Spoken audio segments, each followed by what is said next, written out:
The stars around Mars flickered and went dark as massive shapes blocked their light. Admiral Jake Morrison stood on the bridge of his flagship watching the impossible sight unfold before him through the reinforced viewport. One by one, the alien vessels materialized from the void like mountains rising from an ocean. Each ship stretched for miles in every direction with hulls that gleamed like polished obsidian under the distant sun. Jake had been expecting this day for longer than most. People knew. The warning systems had been silent for exactly 37 minutes before the first enemy scout had appeared at the edge of the solar system.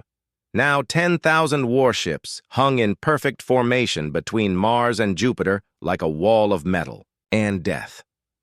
Communications Officer Lisa Park turned from her station with wide eyes. Her hands shook slightly as she adjusted her headset. The incoming transmission was broadcasting on every frequency at once with a power that made their receivers scream with feedback. Admiral Morrison, sir, the aliens are broadcasting to the entire solar system. Every radio, every television, every phone on Earth is receiving this signal. Jake nodded slowly and straightened his uniform jacket. This was the moment that generations of humans had prepared for whether they knew it or not. Put it through, Lieutenant Park. Let's hear what our visitors have to say.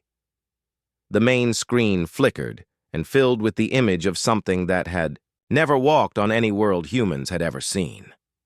The creature stood 9 feet tall, with 4 arms that ended in claws designed for tearing.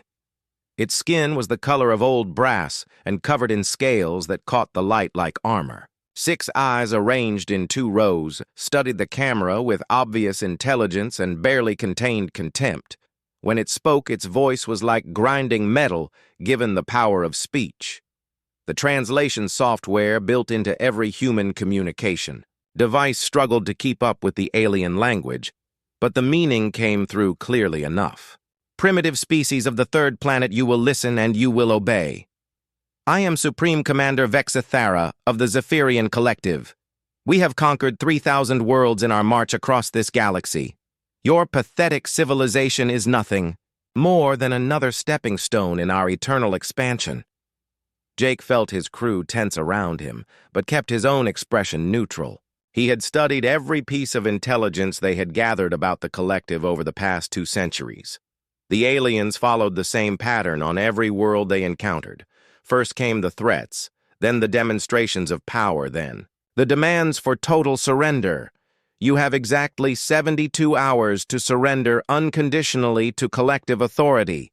Your military forces will be disbanded. Your weapons will be destroyed. Your leaders will be executed as examples to prevent future resistance. The survivors will serve the collective as laborers until your species proves its worth through complete obedience. The alien commander leaned forward, and its 6 eyes seemed to look directly through the screen at every human watching. Do not mistake our generosity for weakness. The collective has erased civilizations from existence for far less provocation than you have already shown by building these crude orbital installations. Your choice is simple. Surrender now and live as slaves, or fight and die as nothing. The transmission cut to black, leaving the bridge in uncomfortable silence. Jake looked around at his crew and saw exactly what he had expected to see.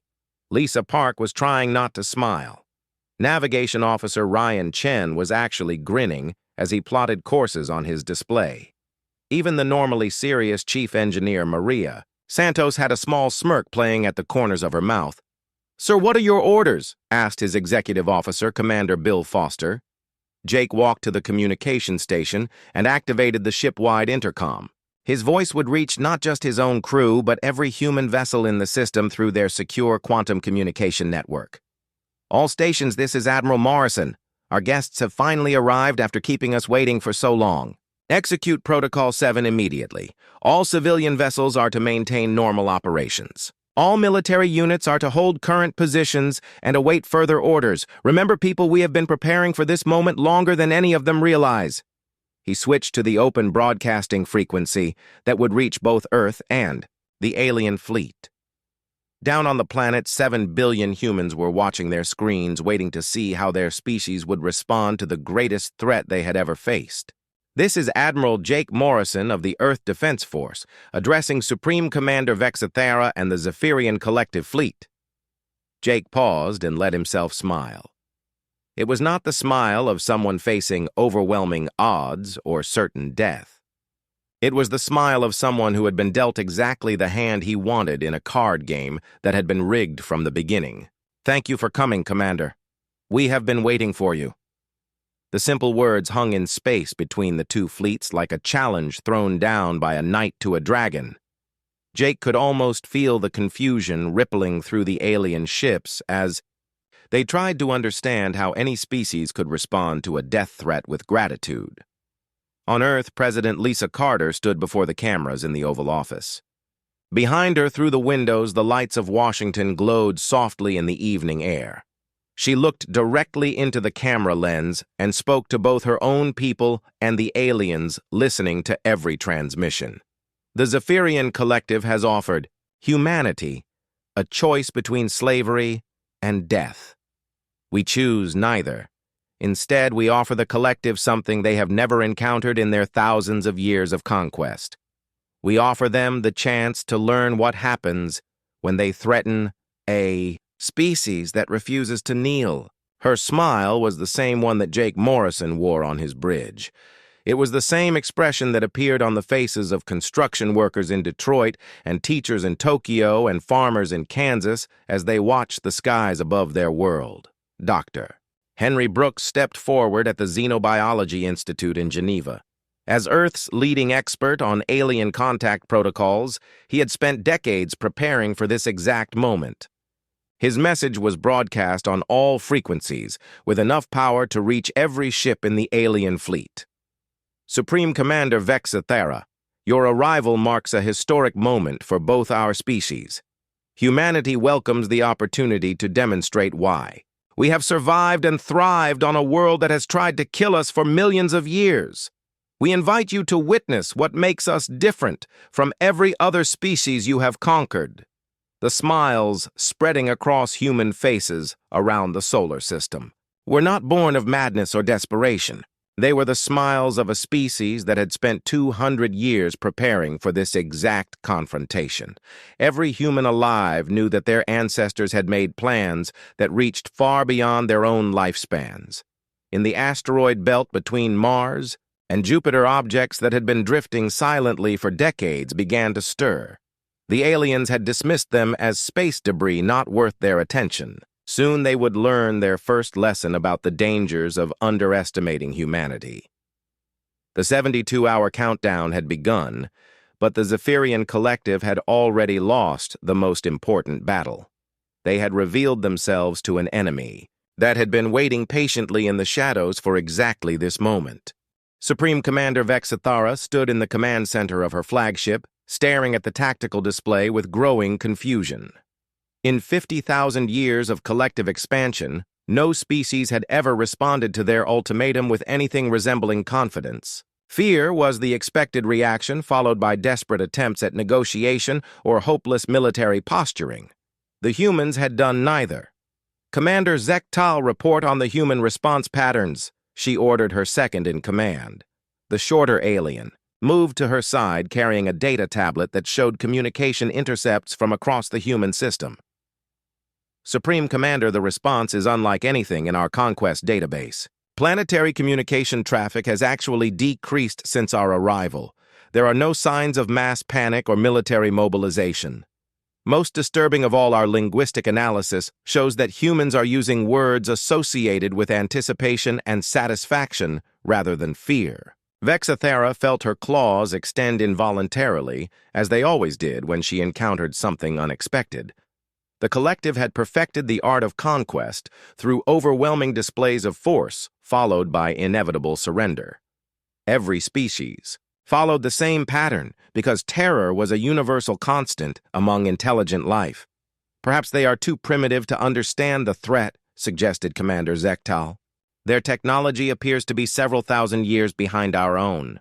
They may lack the capacity to comprehend the scale of our forces." The Supreme Commander studied the tactical display showing the positions of human vessels throughout their system. The enemy fleet consisted of fewer than 200 ships, most of which appeared to be converted civilian craft with basic weapon systems. Against 10,000 collective dreadnoughts, the human forces represented no meaningful threat. Initiate. Demonstration protocol, Vexathara commanded. Target the outermost planetary body and reduce it to component atoms. Perhaps a practical lesson in our capabilities will educate these primitives.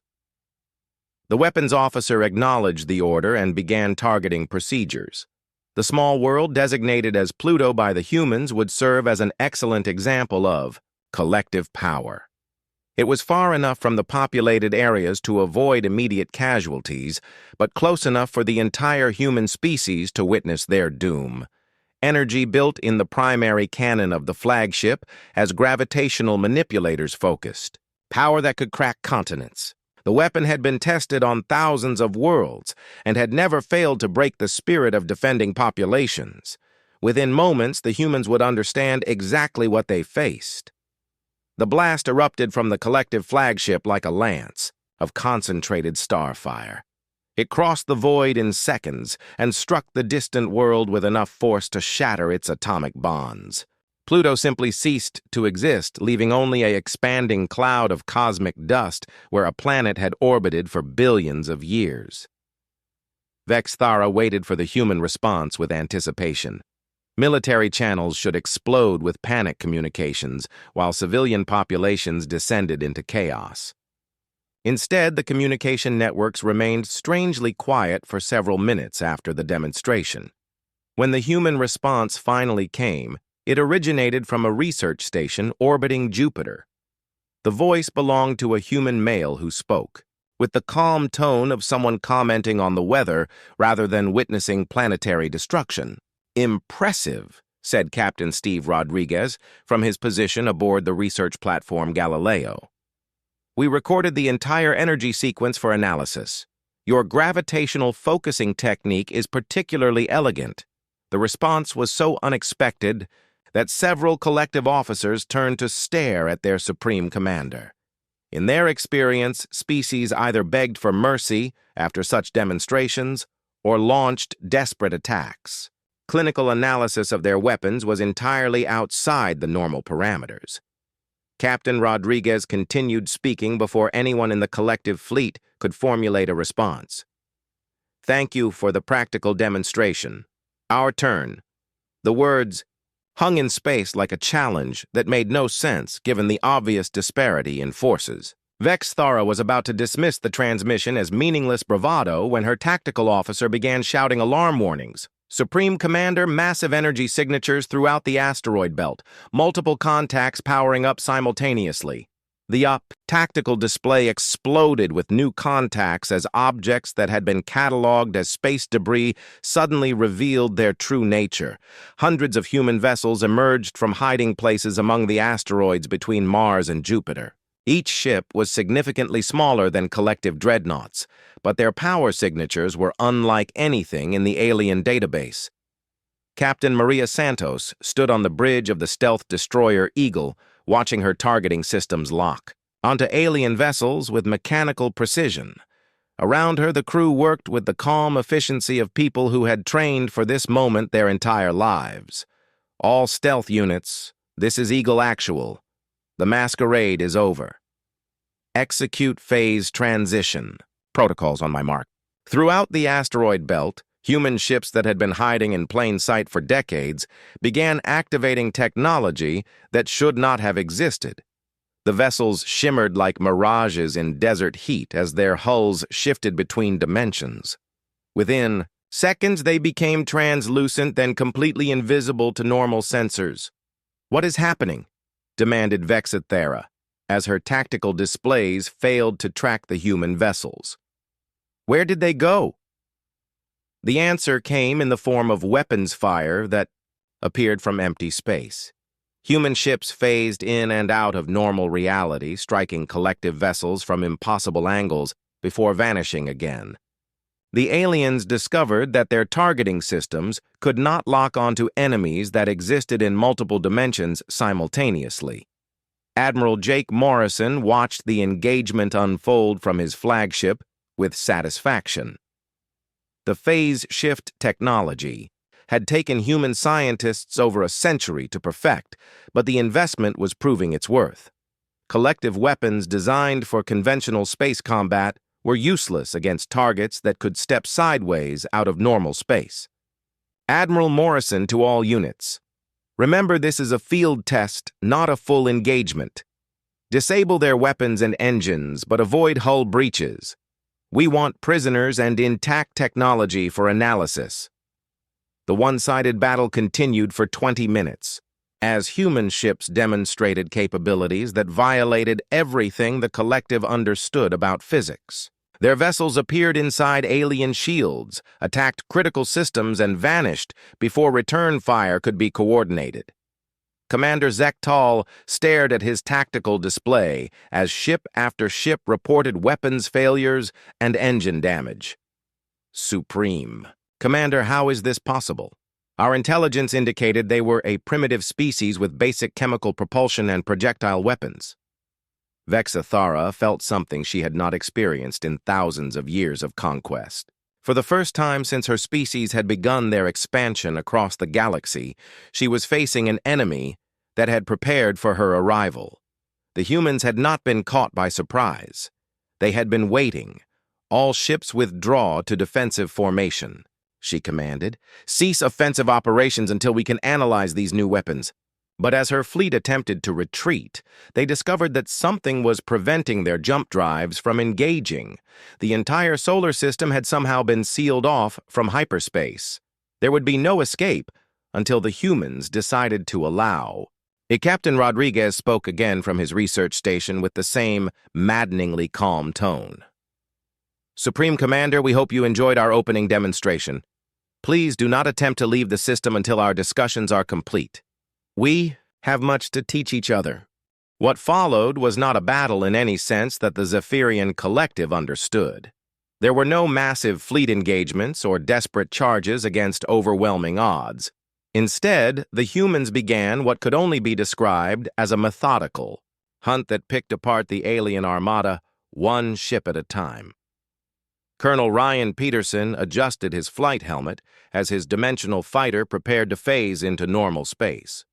Around him, a squadron of 12 other pilots ran through their final equipment checks with the precision of surgeons preparing for operations. Each fighter was no larger than an atmospheric aircraft, but carried enough firepower to cripple ships 1,000 times their size. Dragon Squadron. This is Dragon Leader. We are approaching the target zone. Remember, people, these aliens have never faced phase shift technology, so they will not know how to defend against it. Take out their weapons first, then disable their engines. We want prisoners, not debris. The fighters materialized inside the hull of a collective dreadnought that had been broadcasting threats toward Earth just minutes earlier. The alien crew had no time to react as human weapons fired at point-blank range into critical systems. Within seconds, the massive warship was drifting helpless in space, its weapons offline and its engines dead. Before the aliens could even understand what had happened, the human fighters vanished, again leaving only the smell of burned electronics and the sound of emergency alarms throughout the ship. Supreme Commander Vexathara watched in growing horror as her fleet suffered losses that should have been impossible. The human vessels appeared, and disappeared at will, striking from angles that violated basic physics. Weapons designed to penetrate any known armor proved useless against enemies that could step sideways out of reality itself. "Damage report," she demanded from her tactical officer who was struggling to track losses across 10,000 ships. "Supreme Commander, we have lost weapons capability on over 300 vessels. Engine damage on another 200. The humans are targeting specific systems with surgical precision. They are deliberately avoiding hull breaches that would cause casualties." The tactical assessment made the situation even more disturbing. A species fighting for survival should be trying to kill as many enemies as possible. The fact that humans were carefully disabling rather than destroying collective vessels suggested a level of confidence that bordered on contempt. Dr. Amanda Clark watched the engagement from her laboratory on Earth with professional satisfaction. The gravitic weapons she had designed were performing exactly as her calculations had predicted. Unlike conventional energy weapons that had to punch through armor, her gravitational manipulators simply folded space around target vessels until critical components collapsed under impossible stress. Director Clark, the field test results are exceeding all projections, reported her assistant, Dr. Kevin Barnes. The aliens have no defense against spatial distortion weapons. Their shields are designed to deflect energy, not prevent their own hulls from being compressed. Amanda nodded as she watched another collective dreadnought fold in on itself like paper being crumpled by invisible hands. The alien crew would survive, but their ship would never function again. Decades of theoretical research were proving their worth in the most practical way possible. Captain Maria Santos phased her destroyer back into normal space just long enough to target another enemy vessel. Her crew had disabled 17 alien ships in the past hour without suffering so much as a scratch on their own hull. The phase shift drives made them effectively untouchable, while their gravitic torpedoes could cripple any target regardless of size or armor. Santos to Fleet Command. We have confirmed that collective shields cannot adapt to dimensional displacement. Recommend advancing to Stage 2 operations. Admiral Morrison received the report on his flagship with grim satisfaction. The technology that humanity had developed over 2 centuries was proving superior to anything the aliens possessed. More importantly, the enemy was beginning to understand that they faced something completely outside their experience. All units, this is Morrison. Initiate containment protocols. I want every alien ship disabled and secured for study. No vessel leaves this system until we have extracted every piece of intelligence they possess. The human fleet moved with coordination that spoke of endless practice and planning. Ships appeared from the asteroid belt where they had hidden for decades, revealing the true scope of Earth's defensive preparations. Each vessel was equipped with technology that represented the culmination of centuries of research and development. Commander Zektal stared at his displays as human forces methodically dismantled his fleet with tactics that seemed designed to cause maximum psychological impact. Supreme Commander, they are toying with us. A species with this level of technology could have destroyed our entire armada in minutes. Instead, they are prolonging the engagement to demonstrate their capabilities. Vexathara felt her confidence crumbling as she realized the truth of her subordinate's assessment. The humans were not fighting for survival or even victory. They were conducting what appeared to be a live-fire training exercise, using the collective fleet as target practice. Open communication channels to the human fleet, she commanded. I will speak directly with their leadership. The response came not from Admiral Morrison, but from a human she had not expected to hear from again. Captain Steve Rodriguez appeared, on her screen with the same infuriating calm he had displayed throughout the engagement. Supreme Commander, I understand you wish to discuss terms. Unfortunately, we are not quite finished with our demonstration. Please observe the next phase of our capabilities. The space around the collective flagship suddenly filled with objects that had not been there moments before. Massive human battleships phased into existence in perfect formation surrounding the alien command vessel. Each ship was easily the equal of a collective dreadnought, but their presence raised questions that terrified Vexathara more than any weapon. Where did those ships come from? She whispered to herself before speaking aloud. Rodriguez, how long have you been preparing for our arrival? The human captain smiled with an expression that suggested he had been waiting for exactly this question. Supreme Commander, the real question is not how long we have been preparing. The question is how we knew you were coming in the first place. Around the collective fleet, human vessels continued their systematic hunting of alien ships. Each disabled vessel was immediately boarded by teams who secured the crew and began downloading computer databases. The aliens found themselves prisoners in their own ships, while humans studied their technology with obvious familiarity. Captain Tony Mitchell emerged from the wreckage of his supposedly destroyed fighter craft to address the collective directly. His ship had been hit by alien weapons in the opening moments of the engagement, but rather than being vaporized, he had simply phased his vessel into a parallel dimension until repairs could be completed. Attention collective forces! You are now prisoners of the Terran Defense Fleet. Surrender your weapons and prepare to be boarded. Any attempt to resist will result in immediate disable of your life support systems." The message was broadcast in the aliens' own language with perfect pronunciation and grammar. The humans had not only anticipated this encounter, but had taken the time to master collective communications protocols. As ship after ship surrendered to human boarding parties, Vexathera realized that her species had walked into a trap that had been centuries in the making. The question that terrified her most was how humanity had known to prepare for an encounter with an enemy they had supposedly never met. Supreme Commander Vexathera stood in the detention bay of her own flagship, surrounded by human soldiers who had boarded her vessel without triggering a single alarm.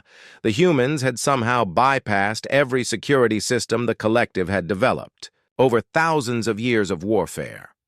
More disturbing was the fact that they seemed to know exactly where to find every critical system on ships they had supposedly never seen before. Captain Tony Mitchell removed his helmet and studied the alien, commander with obvious interest. His supposedly destroyed fighter had reappeared as if materializing from thin air, carrying boarding teams that moved through collective vessels like they owned them. Now he stood before the most feared military leader in the galaxy, looking more like a curious scientist than a conquering soldier. "Supreme Commander Vexathera, I believe you have some questions about how we knew you were coming. The answer might surprise you." Vexathera felt her forearms trembling with rage and confusion. "Impossible. The collective has never encountered your species before today. Our records show no previous contact with any civilization from this sector." Tony smiled and activated a holographic display that showed star charts spanning thousands of light years. The projection revealed shipping lanes, trade routes, and military installations that represented the entire infrastructure of the collective empire. Every detail was marked with precision that could only come from direct observation. You are correct that the collective as an organization has never met humanity before. However, individual members of your species have been our guests for exactly 217 years. Allow me to introduce you to some old friends. The display shifted to show a detention facility on Earth where dozens of collective scouts sat in comfortable quarters studying human books and watching human entertainment. Each alien wore the uniform of a deep reconnaissance unit, tasked with gathering intelligence on potential targets for future conquest. Dr. Rebecca Turner stepped forward, carrying a data tablet that contained 2 centuries of research notes. As director of the classified Prometheus project, she had spent her entire career studying captured alien technology and improving upon it with human innovation. In the year 1808, Earth time, a collective scout ship suffered engine failure. While conducting preliminary surveys of this system, the crew of 6 was rescued by human vessels and brought to Earth for medical treatment. When they recovered, we offered them a choice between returning to the collective or remaining on Earth as honored guests. Vexathera stared at the holographic images of her own people living comfortable lives in human captivity. Those scouts were reported lost in a navigation accident. Their ship was never recovered. "Because we found it first," replied Dr. Turner with professional satisfaction. The vessel contained star charts showing the locations of every collective world, along with detailed technical specifications for your entire fleet. Your people were quite cooperative once they understood that we meant them no harm. The revelation hit Vexathera like a physical blow. The collective's expansion had always depended on complete intelligence superiority. They studied target species for decades before making contact, ensuring that resistance would be futile. The idea that humans had turned this advantage against them was almost incomprehensible. Captain Mitchell continued the explanation while human technicians worked to download the contents of every computer system on the collective flagship. Your scouts told us everything about collective expansion patterns. We learned that you would eventually reach Earth once you finished conquering the worlds in this galactic arm. That gave us approximately 200 years to prepare. General Patricia Hayes materialized on the bridge, via holographic projection from her command center on Earth. As Supreme Military Commander of the Terran Defense Force, she had overseen the development of every weapon system currently dismantling, the collective fleet. Supreme Commander, your people follow predictable patterns that made planning quite simple. First, you send scouts to gather intelligence. Then you dispatch the main fleet exactly 50 years later to begin conquest operations. Finally, you establish occupation forces and move on to the next target. The general paused to let the implications sink in before continuing. We have been ready to launch our own galactic expansion for over 50 years. We were simply waiting for someone to provide us with detailed star charts and the locations of inhabited worlds that needed liberation from collective rule. Vexthara felt her legs give way as the true scope of human planning became clear. You used our own expansion schedule against us. This entire encounter was orchestrated. Every detail, confirmed Dr. Turner. We knew when you would arrive, how many ships you would bring, and exactly what weapons you would use. We have been testing countermeasures against collective technology for 2 centuries using captured equipment and voluntary cooperation from your stranded scouts. The holographic display shifted again to show human industrial facilities that had been hidden beneath the surface of moons throughout the solar system. Massive factories had been producing weapons and ships for decades, while orbital platforms, disguised as research stations, had been monitoring approaching collective forces since they entered the outer system. Captain Steve Rodriguez joined the conversation from his research station orbiting Jupiter. Supreme Commander, we detected your fleet 3 months before you reached our solar system. Every move you made was tracked and analyzed. We knew about your ultimatum before you transmitted it, because you follow the same script on every world you encounter. The systematic nature of human preparation was becoming clear as more details emerged. Earth had not just defended against invasion, but had actively prepared to launch their own expansion using collective infrastructure as a foundation. Every collective supply depot, military base, and communication relay was already marked on human star charts. Admiral Jake Morrison appeared via hologram from his flagship, where human engineers were installing control systems that would allow them to operate captured collective vessels. Supreme Commander, your empire was built on the principle that primitive species cannot resist advanced technology. You never considered what would happen if a primitive species had 200 years to reverse engineer that technology and improve upon it. The final insult came when Dr. Turner revealed the extent of human technological advancement. Your phase shift drives, gravitic weapons, and dimensional manipulation systems are all based on captured collective technology.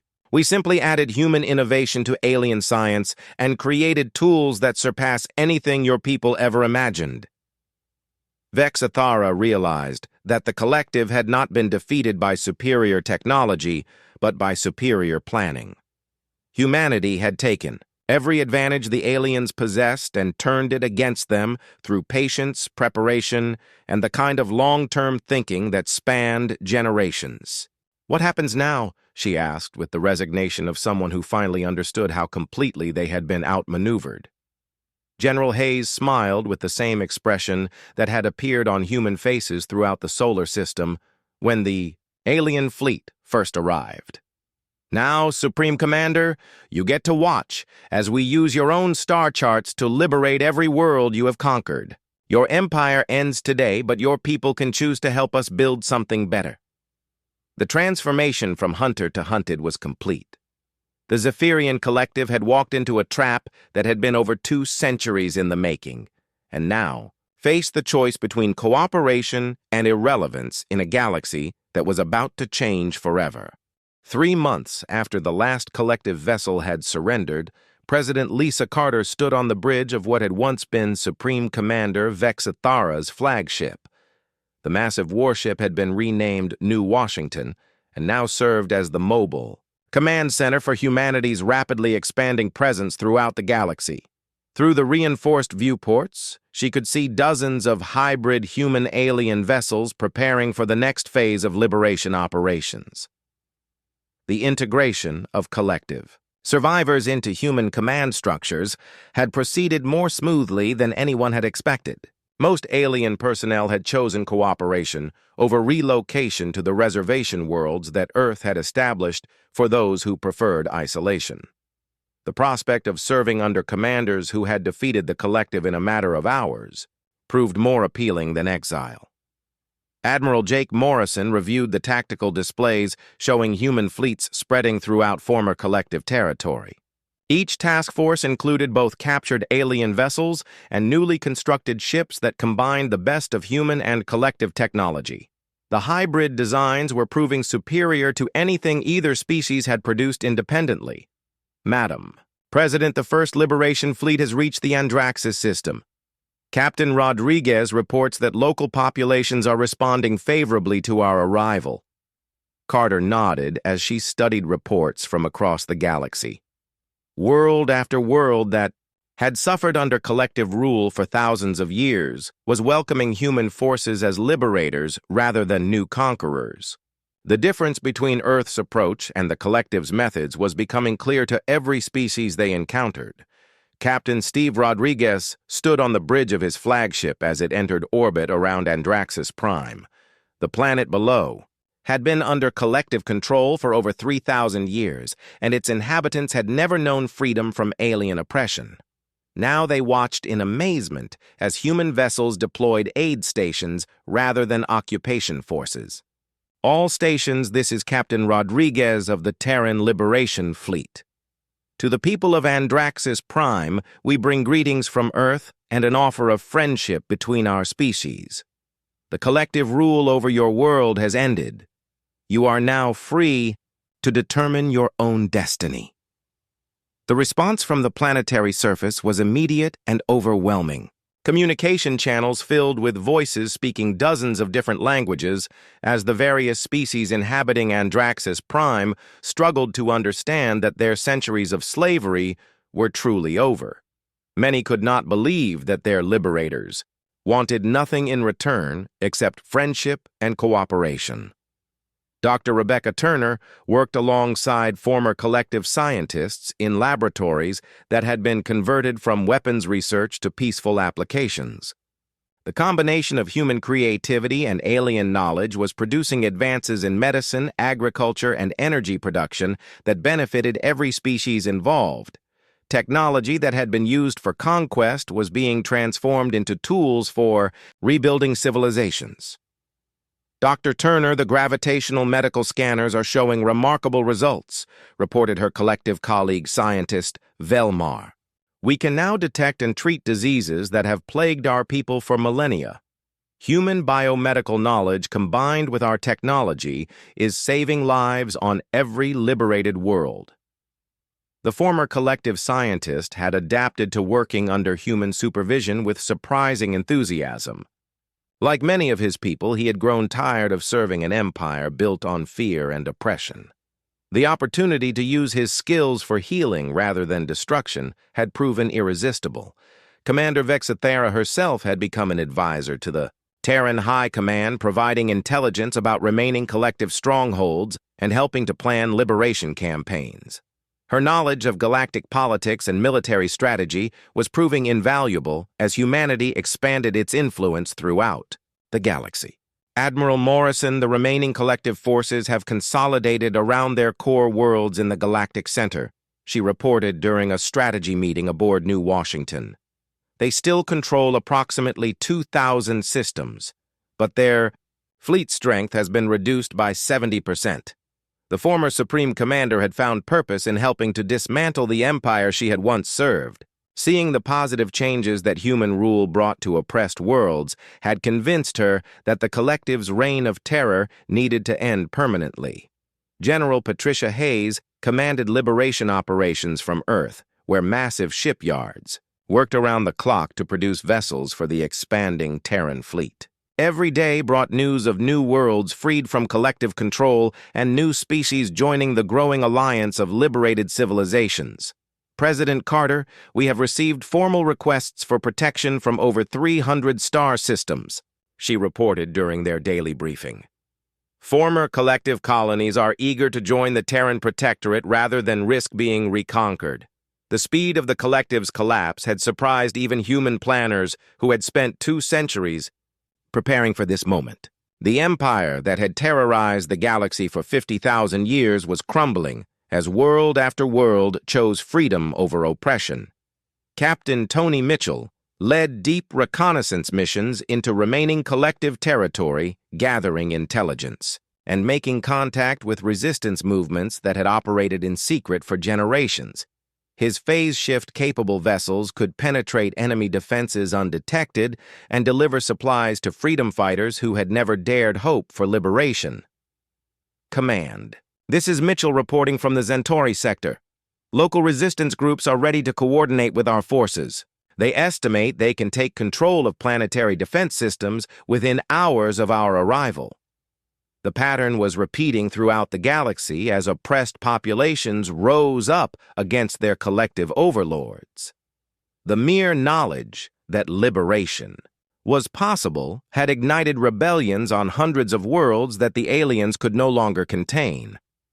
Dr. Henry Brooks established the first Galactic Council on what had once been the collective's capital world. Representatives from dozens of species gathered to draft agreements that would prevent any single civilization from dominating others.